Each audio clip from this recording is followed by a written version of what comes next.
মেয়েদেরকে একটা ছেলে ততক্ষণ পর্যন্ত ভালো লাগে যতক্ষণ পর্যন্ত তার চোখে অন্য কোনো মেয়েকে ভালো না লাগে।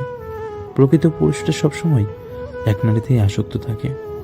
স্বামী গরিব বলে মেয়েদের একটা লাভ থাকে, তাহলে তাদের স্বামী অর্থের অভাবটা ভালোবাসা দিয়ে পূর্ণ করে। আর সবার কপালে ভালোবাসা হয় না, তাই স্বামী গরিব হওয়াই ভালো। বিয়ে করলে রাগী মেয়েদেরই করা উচিত, কারণ রাগী মেয়েদের মন অনেক নরম হয়। 99% মেয়ে স্বামীর অবহেলার শিকার হয় শুধুমাত্র একটি কারণে, আর সেটা হলো স্বামীর অবাধ্যতা। কোনো নারী যদি স্বামীর কথা না শোনে, তাহলে সে নারীর উপর থেকে তার মন উঠে যায়, ফলস্বরূপ তার অবহেলা পেতে শুরু করে। মেয়েদের জীবনে বড় শত্রু হলো তার মা, কারণ মায়ের কুবুদ্ধিতেই অনেক মেয়ের জীবন নষ্ট হয়ে যায়। তার মায়েদের উচিত বিয়ের পর মেয়ের জীবনে বেশি নজরদারি না করা। মনে রেখো, খারাপ পরিস্থিতি আমাদের যতটা না কষ্ট দেয়, তার চেয়ে অনেক শক্তিশালী করে তোলে। কাউকে খুব বেশি ভালো মন্দ বোঝাতে যেও না, কারণ এতে তুমি তার কাছে খারাপ হয়ে যাবে। জীবনে কিছু মানুষ খুশি দেয় এবং কিছু মানুষ শিক্ষা দেয়। মনে রেখো, শিক্ষাটাও প্রয়োজন। কিছু কিছু মানুষের সাথে কথা বলে ভালো লাগে, আবার কিছু মানুষ আছে যাদের সাথে কথা বলে শান্তি লাগে। ভেতরটা পুড়ে যায় তখনই যখন ভালো না থেকেও মুখ ফুটে বলতে হয় ভালো আছি।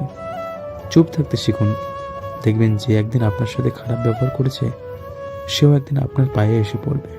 কষ্ট পেয়েও যারা চুপচাপ থাকে তাদের যন্ত্রণাটা অনেক বেশি, কারণ কষ্টের আগুন তাদের ধীরে ধীরে শেষ করে দেয়।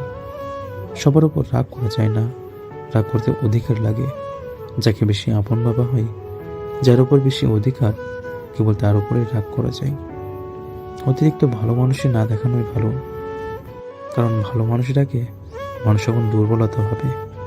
আপন তো অনেকেই হয়ে যায়, তার অস্তিত্ব মূল্য বোঝে কতজন। অতীত জানতে চায় অনেকেই, কিন্তু সবটুকু জেনে ভালোবাসতে পারে কতজন।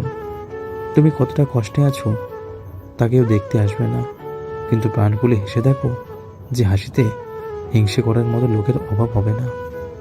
নিজেকে ভালো রাখার দায়িত্ব নিজেকেই নিতে হবে, কারণ খারাপ থাকলে কেউ ভালো রাখতে আসবে না। মানুষের উপরে রং দেখে তাকে ঘৃণা করো না, হয়তো তার এমন কোনো একটা গুণ আছে যা কিনা স্বর্ণের চেয়েও দামি। শুধু সাপ নয়, কিছু মানুষও খুবই বিষাক্ত হয়। সাপকে তবুও দূর থেকে চেনে যায়, কিন্তু বিষাক্ত মানুষদের চেনা খুবই কঠিন।